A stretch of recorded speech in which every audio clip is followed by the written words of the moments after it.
Good evening, ladies and gentlemen. Jai Hind.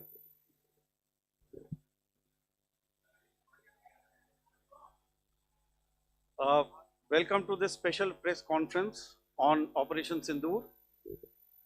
We will begin with opening statements by the three senior officers to my right here, who have been directly overseeing operations during Operation Sindoor. We have Lieutenant General Rajiv Ghai, Director General Military Operations, who will cover the aspects related to land domain. Air Marshal A.K. Bharti, to his right, Director General Air Operations, will provide insights on the air domain. And to my right is Vice Admiral A.N. Pramod, Director General Naval Operations, who will cover aspects on maritime domain. Following their briefings, we will move on to the question answer session. I now request the DGMO to commence the opening brief. Thank you, Sandeep. A very good evening to all of you, ladies and gentlemen. You are all by now familiar with the brutality and the dastardly manner in which 26 innocent lives were prematurely terminated at Pahalgam on the 22nd of April. When you combine those horrific scenes and the pain of the families that the nation witnessed with numerous other recent terrorist strikes on our armed forces and defenseless civilians, we knew that the time had arrived to make yet another compelling statement of our resolve as a nation. Operation Sindoor was conceptualized with a clear military aim to punish the perpetrators and planners of terror and to destroy their terror infrastructure. What I do not state here, of course, is the often stated determination of India and its intolerance to terror. It set into motion a very diligent and microscopic scarring of the terror landscape across the borders and the identification of terror camps and training sites. The locations that emerged were numerous, but as we deliberated more, we realized that some of these terror hubs were now bereft of any presence and had preemptively been vacated, fearing retribution from us.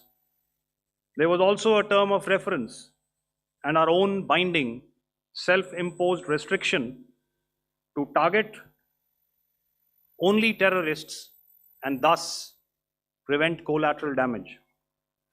There were 9 camps that you are now all familiar with, which were confirmed by our various intelligence agencies to be inhabited. Some of these were in POJK, while there were others that were located in the Punjab province in Pakistan. Nefarious places such as Muridke, the hub center of the Lashkar-e-Taiba, has over the years bred infamous characters such as Ajmal Kasab and the likes of David Headley. What followed was a careful scrutiny of each of these sinister locations, their layout, configuration, even the type of construction in each structure, and the terrain obtained around these. This was with an obvious intent to deduce and identify the exact vector that was required for their neutralization, as also the eyes in the sky that we would send up to ensure that we brought back evidence that we had indeed targeted what we set out to. The precise images of these engagements on that fateful and historical night have already been showcased during the first press statement on the 7th of May that was helmed by our Foreign Secretary.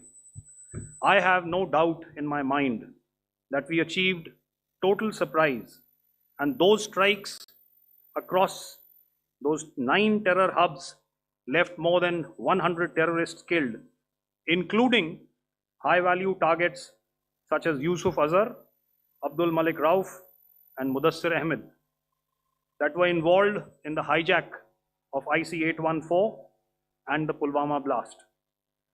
The line of control was also violated soon after by Pakistan, and the erratic and rattled response of our enemy was apparent from the number of civilians, inhabited villages, and religious sites such as Gurudwaras that were unfortunately hit by them, leading to a sad loss of lives. The Indian Air Force played a major part in these strikes by engaging some of these camps, and the Indian Navy provided wherewithal in terms of precision munitions. The Indian Air Force obviously had their assets up in the sky, and I will here request Air Marshal Bharti, the Director General of Air Operations, to detail for you the methodology that the men in blue adopted to successfully manifest this mission. Thank you, Rajiv. A very good evening, ladies and gentlemen. It indeed is a difficult time that we have to come here like this and brief you. We could have done without this, but we had no choice. As the DGMO has detailed, the event was precipitated by the dastardly act at Pahalgaon. The sequence of events have already been detailed. We carefully selected the targets, and out of the 9 selected targets, the target systems that were given to the Indian Air Force were the notorious training camps at Bhavalpur and Muridke, these being further from the international boundary.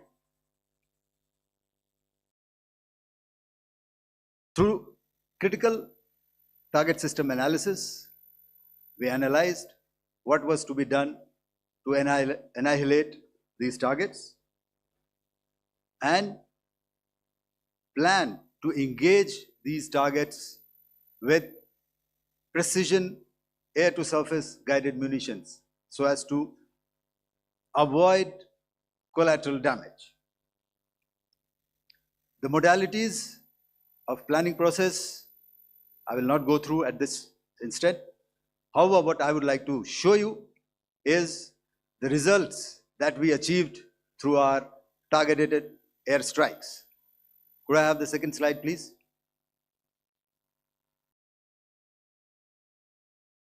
Yeah, change, please.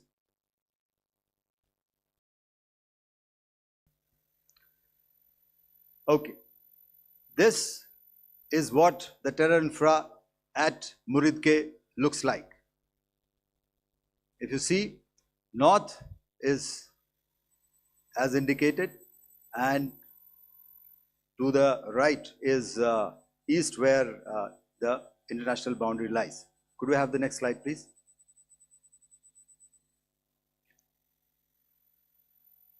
Orientating.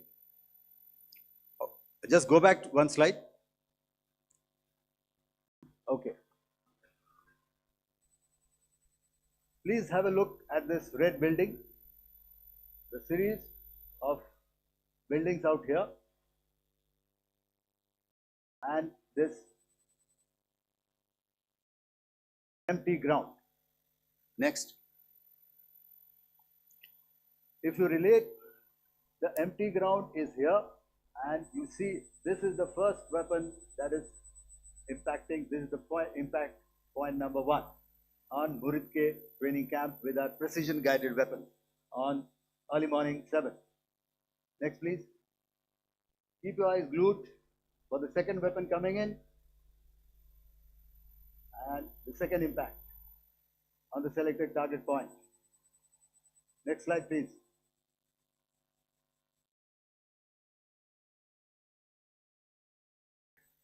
Third weapon, third impact. Continue. And fourth weapon, fourth impact.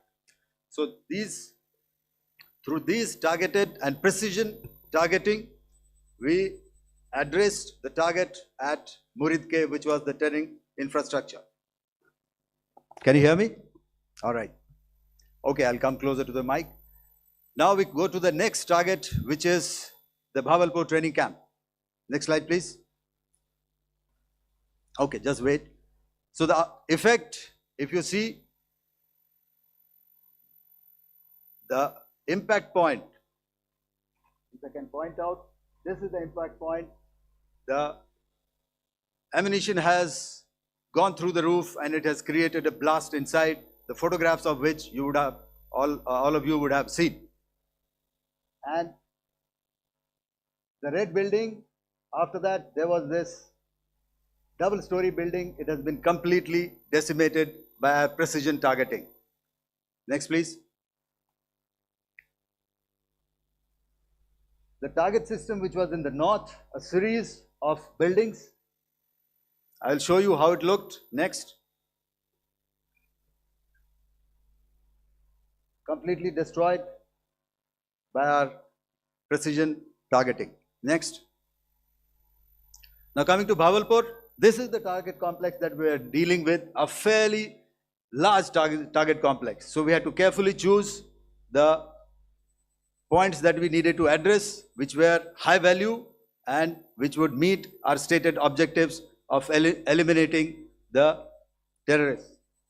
I would like to draw your attention to this red canopy, and in relation to that, I would cover the targets. One target system is a series of buildings here, other one here, and other one out here. Next slide, please. This is how it looked before, and this is how the building looked after the impact of the weapon, and orientation in relation to this red canopy you can see here. Next, please. Before, next, and after. The roofs have completely collapsed. Next. This is the target system. Next. Precision targeting, and we have achieved our objectives here. Next. All right. So that was what we did on the 7th. Our objective was to address these two terrorist camps, and that we did with precision. And thereafter, we maintained a robust air defense posture, because remember, our objective was to target the terrorists and terrorist infrastructure, not any other infrastructure, not the Pakistani military, not the Pakistani any other infrastructure. So that is what we have maintained on the 7th of May. However, what we saw in the evening of 7th of May, we were saturated with a raid of Pakistani unmanned aerial vehicles and small drones. And these came in waves in our civilian areas, over our military installations, and all of them were successfully intercepted.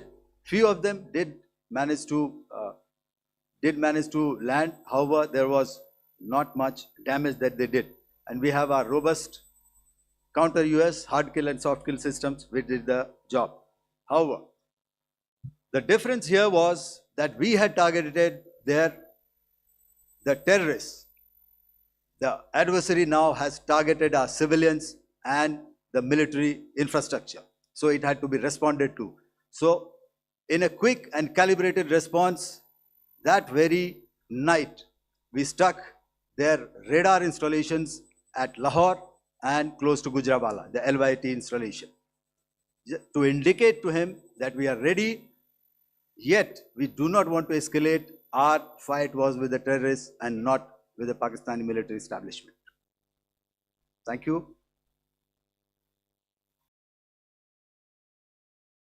Thank you, Air Marshal Bharti. So, ladies and gentlemen, he's outlined operations not only on the night of 6th and 7th of May, when Operation Sindoor commenced, but also on the subsequent night. Being well aware and familiar with the congenital and impulsive nature of our adversary, and even though we did attempt to reach out and communicate our compulsions to strike at the heart of terror to my counterpart in the immediate wake of Operation Sindoor, the request was brusquely turned down, with an intimation that a severe response was inevitable and in the offing. We were, of course, prepared. Operations on the 7th and the 8th, Air Marshal Bharti spoken about. On the night of 8th and 9th of May, they flew drones and aircrafts into our airspace all across the borders and made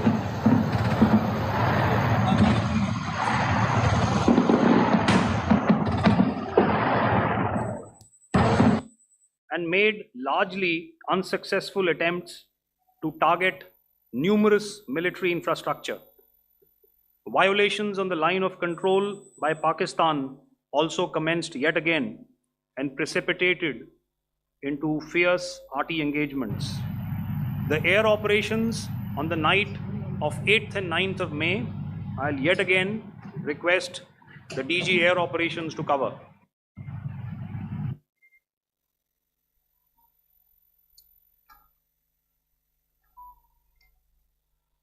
So I just covered what happened on the night of 7th and 8th. What we found that on the night of 8th and 9th, starting as early as 22:30 hours, our cities had a mass raid of drones, unmanned aerial vehicles, UCAVs, starting right from Srinagar, going down right up to Nalia. It was a mass raid in waves and it was relentless. However, we were prepared and our air defense preparedness ensured that there is no damage on ground or to any of the intended targets that the enemy might have planned for. The difference between 7th night and 8th night was that on 7th night, he sent in his Yeha class of UAVs. However, these UAVs can go some distance, they are armed. However, on the 8th, less numbers of armed UCAVs were there or UAVs were there, and more numbers of quadcopters, maybe for surveillance or just for harassment of civilians. This continued till midnight. Our air defense preparedness ensured that there was no damage on the ground, either to the military installations or to the civilians. However, the enemy had yet again shown that he wanted to up the ante and he wanted a fight, and we were up to the task. In a measured and calibrated response, we once again targeted his military installations, which included his SAM sites at Malirkant. This also included his surveillance radar sites at Lahore and close to Gujranwala. These were suitably addressed, and thereafter his drone attacks continued even till morning, which we countered, and during the daytime there was some respite. Here I would like to bring out another aspect. What we found was that while the drone attacks were being launched from somewhere close to Lahore, enemy had allowed his civilian aircraft to also continue to fly out of Lahore. Not only his own aircraft, but international passenger aircraft, which is quite insensitive, and we had to exercise extreme caution, even at the cost of some tactical disadvantage, to ensure that there is no damage to any of the civilian aircraft. And this was also brought out in our press briefing during the day. So I will now hand over to my colleague to cover the events of 9th onwards. On land, we also undertook certain measures such as deployment of air defense and electronic warfare assets to establish an integrated grid with the Indian Air Force, and I have seen and heard some of you wax eloquent about the benefits of such an architecture when it comes to negating and combating air intrusions. We also carried out deployment to include movement of our forces in the land, sea, and air domains. The night of the 9th and the 10th of May saw similar intrusions by drones and aircrafts, and this time there was a concerted effort to target airfields and some very, very important logistic installations, albeit yet again unsuccessful and denied gallantly and efficiently, I must say, by the integrated Indian Air Force and Indian Army Air Defense. We further strengthened our deployment and also initiated some pressure points to send a very clear and unambiguous message to the other side to desist from any misadventures on land. Some of the airfields and dumps saw repeated attacks in waves from the air. All were thwarted. The Pakistan Army has reported to have lost approximately 35 to 40 personnel in artillery and small arms firing on the line of control between the 7th and the 10th of May. What the other side had probably also not reckoned with was the speedy and precise turnaround and hit back by the Indian Air Force. And I will yet again ask Air Marshal Bharti to speak about these significant and game-changing strikes. I will thereafter request Vice Admiral Pramod, my colleague and Director General of Naval Operations, to tell us about some very telling naval maneuvers in the Arabian Sea that exerted pressure on the night of 9th and 10th of May. Over to you, sir. Commencing about 2000 hours, that is 8 p.m. local time, on 8th of May, several Pakistani unmanned aerial systems, drones, combat vehicles attacked multiple IF bases. These included Jammu, Udhampur, Pathankot, Amritsar, Bhatinda, Nal, Dalhousie, Thois, Jaisalmer, Uttarlai, Falodi, Nalia.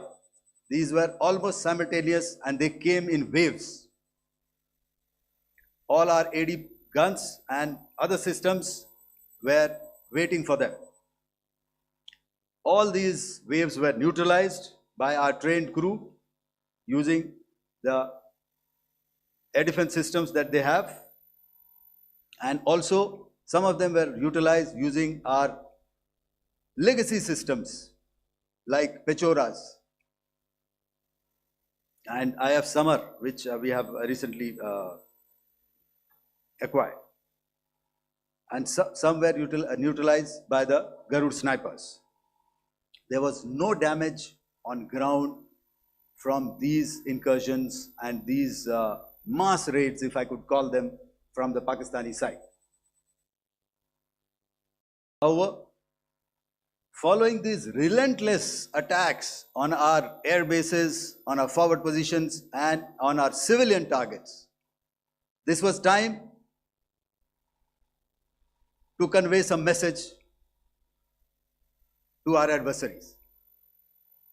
And therefore, a decision was taken to strike where it would hurt. And towards that in a swift, coordinated, calibrated attack, we struck his air bases, command centers, military infrastructure, air defense systems across the entire Western Front. The bases we struck include Chaklala, Rafiki, and mind you, Chaklala is Islamabad.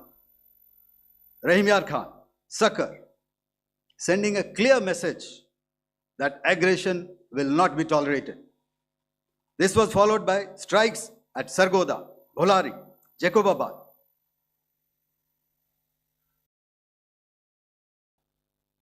The C2 centers at Murid, the UAE complex at Murid, Rafiki, radar at Chunia, which I will show you, Rahim Yar Khan airfield, and the unmanned combat aerial vehicle hangar at Sakar. I would like to reiterate here that we have the capability to target every system at these bases and more. However, it was only a measured response to instill good wisdom to our adversary to refrain from further escalation. IF response was directed only at military installations, avoiding civilian and collateral damage. I would now like to show you some of the effects that have been achieved as a result of our air operation.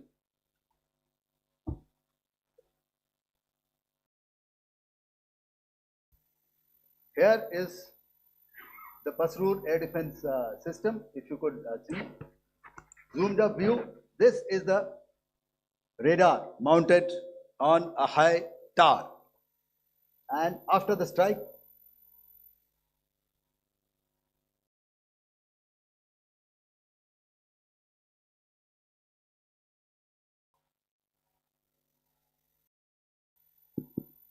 thank you. Can you hear me? Yeah, thank you. And after the strike, this is what has happened. This radar has been taken out, completely burnt. Next slide, please. The Chunia air defense radar, which was taken out on 7th and 8th. This is the radar site. A blown up photograph, once again, on a tower. Not very clear, but what you see very clearly is the after effect after we have struck. The radar head has been completely decapitated. Next slide, please. Arifwala air defense radar. In this complex, you see how it looked before, blown up image, and after really blown up. Next. Now coming to Sargoda airfield. Remember, this is one of their important airfields wherein they have a lot of assets, F-16s, other assets which they keep getting, training institutes. And we have stuck this airfield. It is not, if you zoom in here, then one impact point here on the runway and second impact point of our weapon, precision weapon on the runway. And if you see this blown up, repairing going on. Same here. Next. Rahim Yar Khan. This is the area we have struck. A deep strike out here and one complex here. So this is how it looked before, and same. You see a big crater, another crater here, and this complex after strike neutralized. Next. Chaklala airfield, Noor Khan, once again a major air base, a lot of their logistic assets out here. This was the chosen complex that we intended to strike and convey a message. Next slide, please. This is how it looked before, and this is how it looked after our strike. Next, Sakar.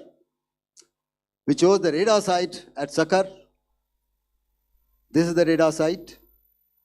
And after it was struck, this is the aftermath, completely burnt out. Next, please. Aircraft shelter. This is how it looked before the strike, and this is how it looked after the strike. The roof of the buildings completely caved in and burnt. Next. Bolari Airfield, aircraft hangar.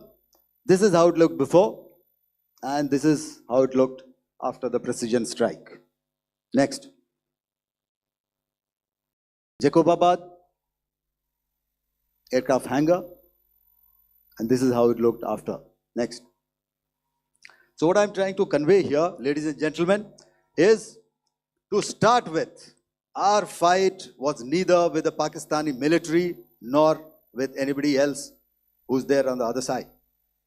Our fight was with the terrorists. We neutralized the terrorists that we selected to be neutralized, and thereafter we only maintained the air defense posture. However, we were relentlessly pounded by waves after waves, night after night, by his UCAVs, by his drones, and by his other unmanned aerial systems. And that left us with no choice but to retaliate, and yet our retaliation was calibrated, it was graduated, and it was proportionate. Thank you.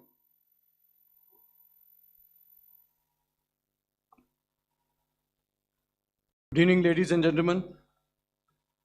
In the aftermath of the cowardly attacks on innocent tourists at Pahalgam in Jammu and Kashmir by Pakistani-sponsored terrorists on 22nd April, the Indian Navy's Carrier Battle Group, surface forces, submarines, and aviation assets were immediately deployed at sea with full combat readiness in concert with the Joint Operation Plan of the Indian Defence Forces.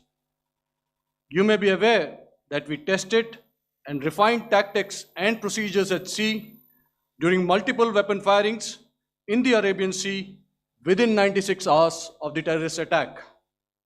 The aim was to revalidate our crew, armament, equipment, and platform readiness to deliver various ordnance on selected targets precisely.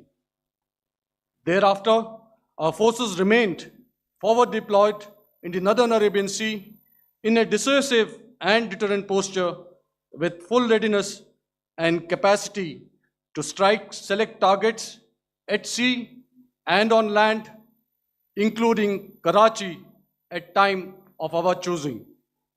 The forward deployment of the Indian Navy compelled Pakistani naval and air units to be in a defensive posture, mostly inside harbors or very close to the coast, which we monitored continuously. The Indian Navy maintained seamless maritime domain awareness throughout the duration and was entirely aware of the location and movement of Pakistani units.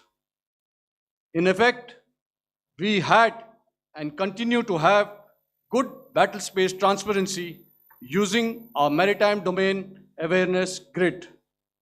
As you are aware, our response has been measured, proportionate, non-escalatory, and responsible from day one. Accordingly, the calibrated approach considered all options, including the ability of the Indian Navy for offensive action from and at sea. As part of this escalation control mechanism, the application of force by the Navy was planned in a synchronized manner in coordination with the Army and Air Force, the highlight being teams from the three services working closely in an integrated manner. Along with the kinetic actions by the Indian Army and Indian Air Force, the overwhelming operational edge of Indian Navy at sea contributed towards Pakistan's urgent request for a ceasefire yesterday. As we speak, Indian Navy remains deployed at sea in a credible deterrent posture to respond decisively to any inimical action by Pakistan or Pakistan-based terrorists. Thank you. Samno Varna, Jai Hind. Now I'll hand over to Director General Military Operations for further proceedings. Ladies and gentlemen, on the 10th of May, in the morning, even as we were getting into a huddle to wargame the events of the previous night, a routine exercise, I received a message on hotline from my counterpart in Pakistan seeking my willingness to communicate. Since our initial aim was to strike at terror camps, and all our actions in the subsequent days were in response to the intrusions and violations by the Pakistan Air Force and its army, it was decided that I would indeed speak with my counterpart. You are already aware, I've seen it being covered on national television, that my communication with the Pak DGMO was conducted at 15:35 hours yesterday and resulted in cessation of cross-border firing and air intrusions by either side with effect from 1700 hours 10th of May, after he proposed that we cease hostilities. We also decided to further speak on the 12th of May, that's tomorrow, at 1200 hours, to discuss the modalities that would enable the longevity of this understanding. However, disappointingly, and must I add,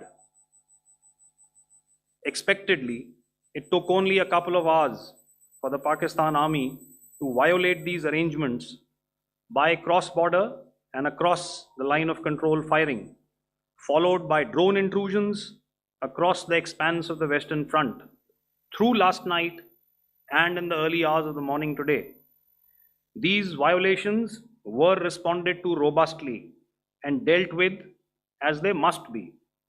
We have earlier today sent another hotline message to my counterpart highlighting these violations of the understanding between the DGMOs on the 10th of May and our firm and clear intent to respond to these fiercely and punitively, if repeated tonight, subsequently, or later. In this regard, I must inform all of you that the Chief of Army Staff has earlier today conducted a security review and has granted full authority to our Army commanders for counter actions in the kinetic domain in case of any violation by Pakistan. In the end, I pay my solemn homage to my 5 fallen colleagues and brothers from the armed forces and civilians who have tragically lost their lives in Operation Sindoor. Our hearts go out to the bereaved families, and we express our solidarity to them in this lifetime and beyond, at this grave juncture in their lives. Their sacrifices shall always be remembered and spoken of in glowing terms by a grateful nation. We have thus far, ladies and gentlemen, exercised, and my colleague Pramod highlighted this, immense restraint, and our actions have been focused, measured, and non-escalatory. However, any threat to the sovereignty, territorial integrity, and safety of our citizens will be met with decisive force. Jai Hind. Okay, ladies and gentlemen, we are now open for questions. All right, now since I would not know all of you, I would expect you to please raise the placard or your hand, and once I indicate, I expect you to please give out your name and the media group that you belong to. Keep your questions short so that we can take as many questions as possible. Also, ladies and gentlemen, kindly bear in mind that confidential aspects may not be answered by the three DGMOs. Right. I've got a lot of hands here. Let me start from the left. Left foot always in front when we start marching. So here we have to the left, okay, yeah, 238. Hello. So this is Manas Pratimhuyan from PTI, Press Trust of India. So the understanding that was reached yesterday on stopping the military operations and actions, was it for just 3 days? And what would be the cost escalation if there is violation of this understanding by the Pakistani side? And my subsequent question would be that we have a kind of ceasefire agreement with Pakistan that was finalized in 2003. So will there be some kind of similarities in frameworks between the two kind of understandings, 2003 ceasefire agreement and the current understanding on stopping military operations? And again, what are the cost that will be incurring on Pakistan if Pakistan again resorts to this kind of terrorist activities, because we have made it very clear that the cost will be very high. So I would like to have your thoughts on it. Okay, so I'll answer the latter part of the question first. I also want to add that while the initial ceasefire agreement, as you correctly pointed out, is of the 2003 vintage, but I must remind you that in 2021, in the month of February, and this was then when the crisis in eastern Ladakh was also on, the two DGMOs had spoken and arrived at a ceasefire understanding that lasted right up until this unfortunate attack at Pahalgam. Once our Foreign Secretary had announced the decisions of the CCS in the immediate wake of that attack, he had announced certain measures, and then of course Pakistan had in turn made its own announcements. Since then, there have been certain violations of this ceasefire understanding, and of course after the 7th of May, like I pointed out during my statement, that there have been numerous violations on the line of control especially, and of course along the international boundary by the Pakistan Army and the Pakistan Air Force. This understanding that we spoke about yesterday, no, it was not for 3 days. It was first to stop aggressive and hostile activities immediately, let that order and direction settle down for about 36 hours, and thereafter discuss modalities, like I said, to ensure its longevity. That is tomorrow on the 12th of May. But unfortunately, we had a violation starting at approximately 1900 hours last night, and we've sent a communique, like I said, to the Pakistan Military Operations Directorate, and we will await what happens tonight. All right. The cost escalation, I mean, I'll leave it to your best imagination. I've already said that the response will be fierce and punitive. Now, the right foot forward. Yeah.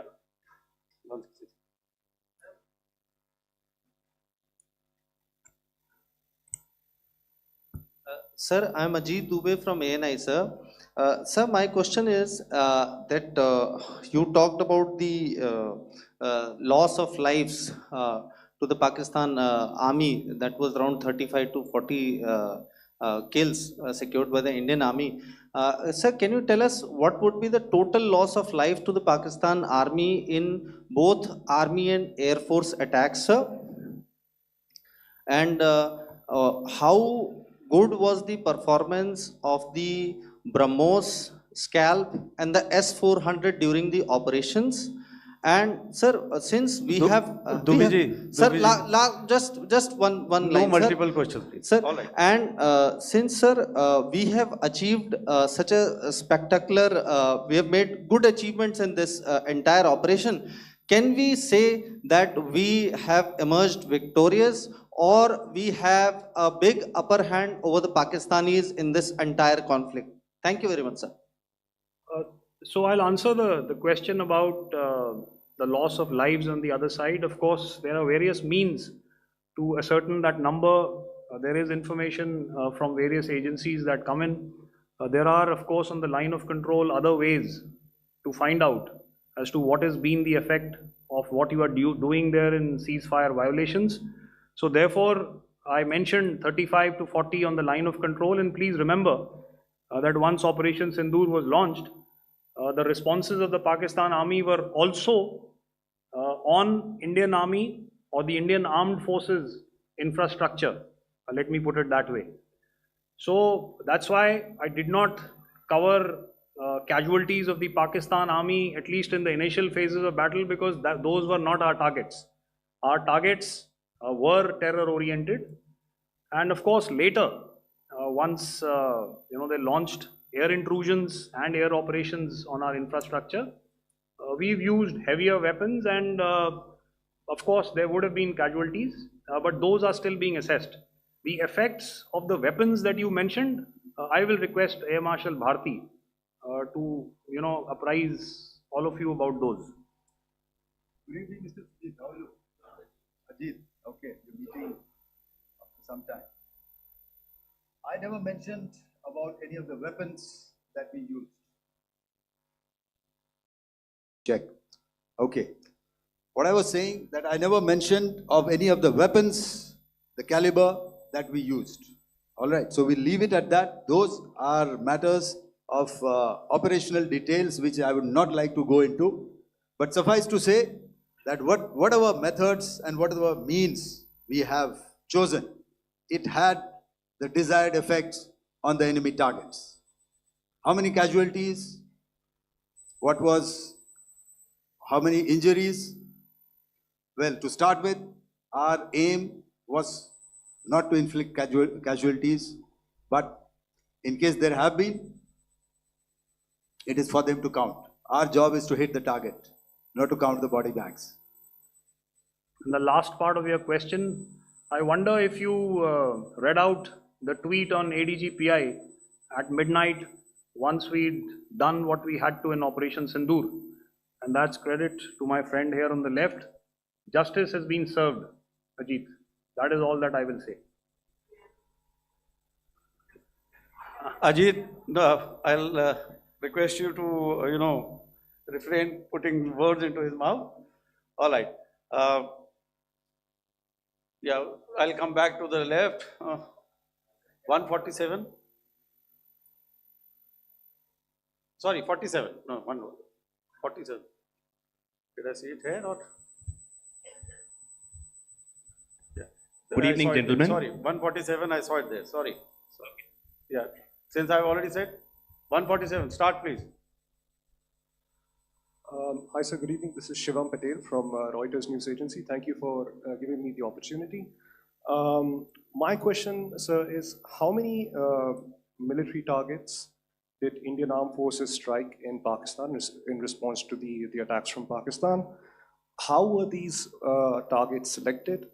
And how many troop casualties have been there in total on both sides, if you give details? Thank you. I'm sorry, where are you? I haven't spotted his. He's to the Yeah. right side. Can you just repeat that for me, please? Sure, sir. So my name is Shivam Patel. I'm from Reuters News Agency. My question is, how many military targets in total did the Indian Armed Forces strike in Pakistan in response to the attack from Pakistan? How were these targets selected? And how many troop casualties have been there on both sides, if you can?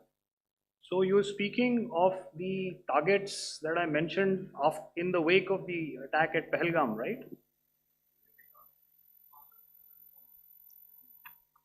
Yeah, I think it's amply clear to everybody here that the Pakistan army has not crossed the international boundary.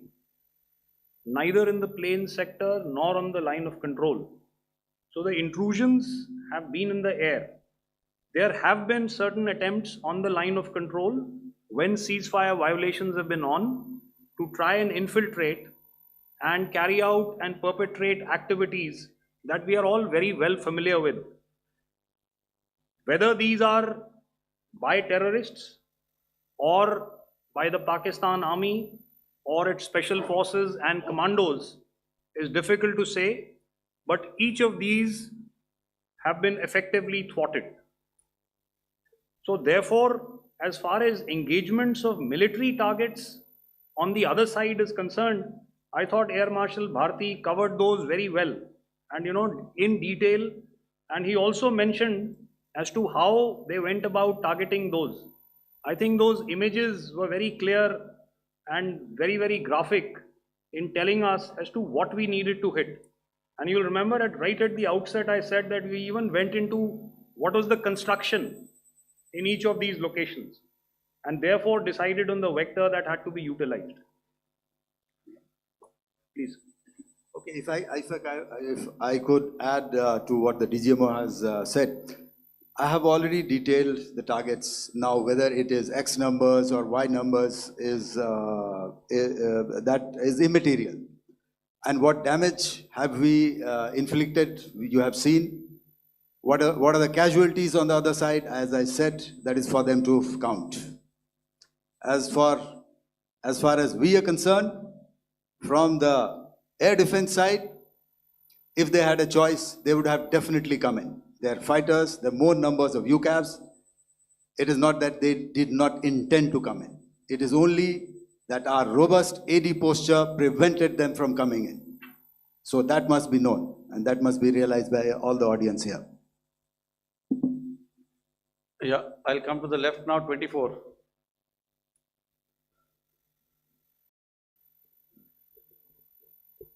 Good evening, sir. This is Anvesh Rath from Z. Sir, I wanted to know on the first briefing, which was done by FS and two representatives from Air Force and Army, you showed a list where there was 21 places in that list. You have stuck 9. Are more operations going to be held? Is Operation Sindoor still on? And the second question, thank you, sir. Thank you so much. And also, I want to congratulate all three of you for a fantastic operation that you guys have done. Thank you so much. Thank you so much for that one question. Yeah. Sir, the question. Unfortunately, Rath, is that your name? I'm sorry. As far as operational details are concerned, I am not in a position to share those right now. But I think I'll take a cue from Pramod. He said towards the end that the Indian Navy is still in a posture that is deterrent. And I have already made it very clear towards the end of what I said that it's only a couple of hours ago that the Chief of Army Staff has carried out a security review and he's authorized our Army commanders to deal with violations of any kind from across the borders in a manner that they deem fit. So again, to reiterate, the response will be fierce and it will be punitive.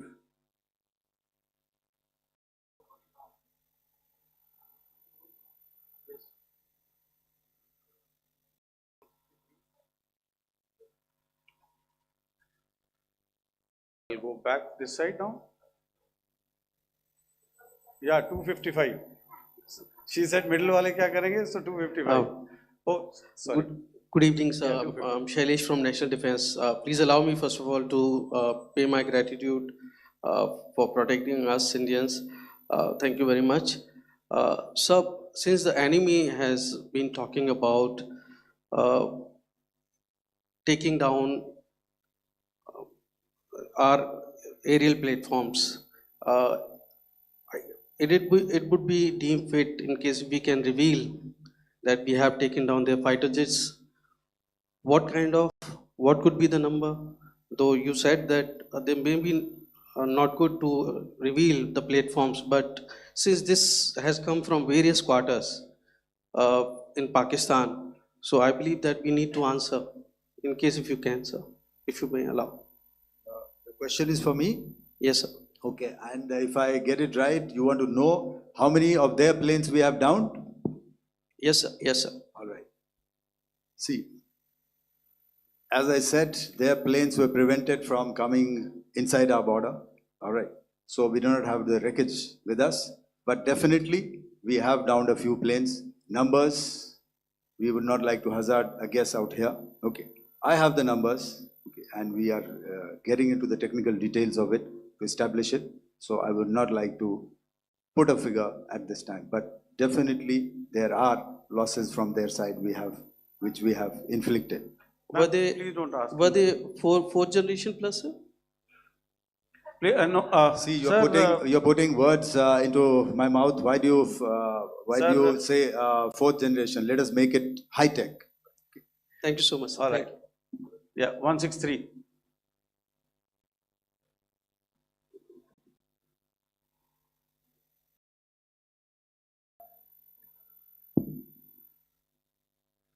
तो मैं मंजीत नेगी हूँ आज तक से। मेरा सवाल ये है कि इस पूरे ऑपरेशन में जो आतंकी ठिकानों को निशाना बनाया गया, क्या नंबर्स कुछ बता सकते हैं कितने आतंकी मारे गए? कुछ नाम सरकार, मतलब कुछ नाम मीडिया में आए भी हैं जो बड़े उसके मास्टरमाइंड थे। और एक सवाल जो आज एयरफोर्स ने भी ट्वीट किया कि ऑपरेशन सिंदूर अभी जारी है और सरकार की तरफ से भी कहा गया, और पिछली बार जब विदेश मंत्रालय की प्रेस कॉन्फ्रेंस पहली हुई थी उसमें वो लिस्ट दिखाई गई थी कि 21 टेरर कैंप आइडेंटिफाई किए गए हैं। तो क्या जो बाकी बचे हुए टेरर कैंप उन पर भी कार्रवाई होगी? और एक नंबर अगर आप बता पाएं कितने टेररिस्ट मारे गए? Manjeet ji, 3 questions. The third one has just been asked here before. So 21 this thing. So I'll request the first to be answered so that we have more number of people who can ask. Manjeet, जब मैंने statement दिया तो मैंने शुरू में ही कहा कि जैसे ही ऑपरेशन सिंदूर कॉन्सेप्चुअलाइज हुआ तो हमारा जो पीछे की कार्रवाई होती है, स्पेड वर्क और टारगेट्स को आइडेंटिफाई और एनालाइज करने की कार्रवाई शुरू हो गई थी।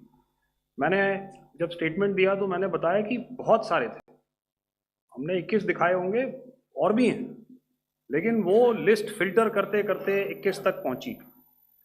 अब क्या आगे एंगेज किए जाएंगे? अगर ज़रूरत पड़ेगी तो ज़रूर एंगेज किए जाएंगे, लेकिन मैंने बताया कि इस समय जो इंट एजेंसीज ने हमें बताया कि फलाने कैंप में प्रेजेंस है, हमने उनको एंगेज किया। कुछ नाम मैंने लिए, कुछ नाम अभी पुख्ता किए जा रहे हैं। मैंने आपको बताया कि जो इंट एजेंसीज ने अभी तक असेसमेंट किया है उसमें उन्होंने कहा है कि तकरीबन 100 से ज़्यादा मारे गए हैं।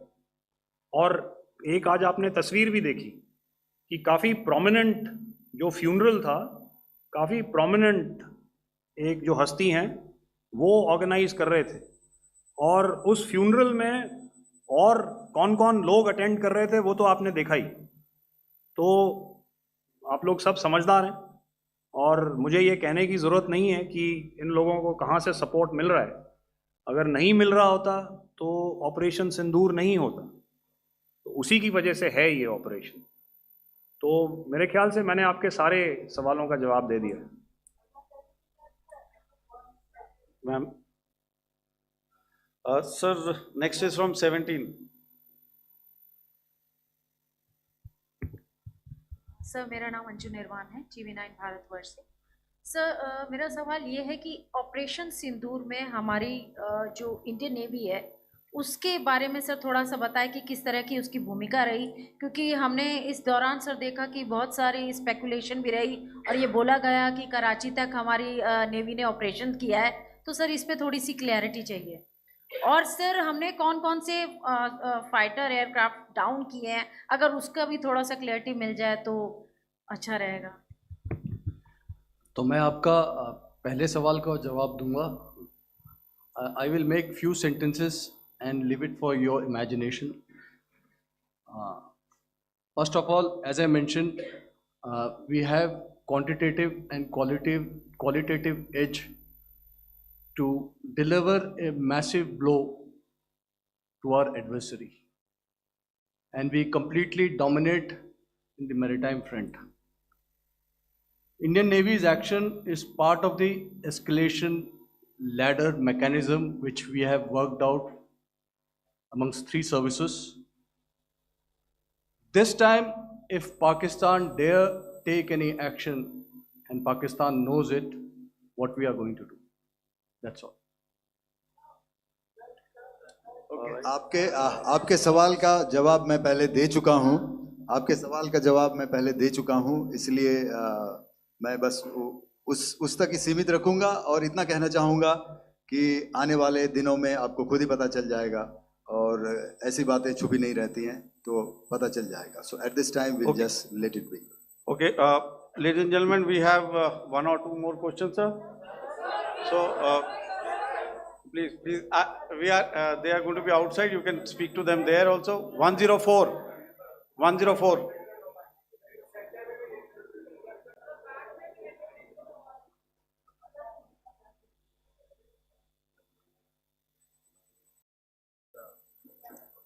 Yeah, ask sir.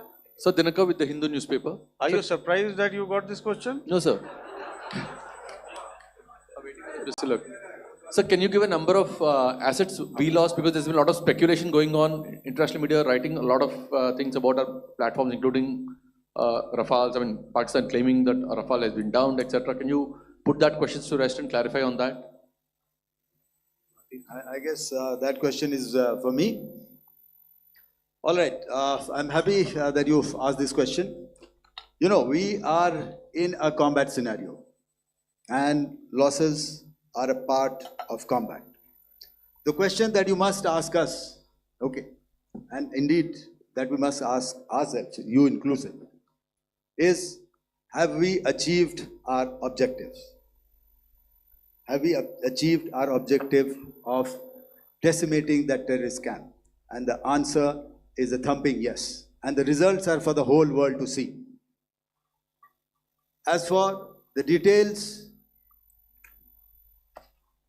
what could have been, how many numbers, which platform did we lose?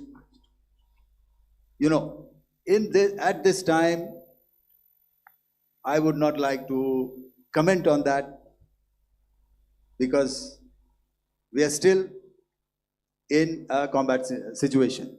And if I comment on anything, it will only be advantage adversary. So we don't want to give him any advantage at this stage. Is that we have achieved our objectives.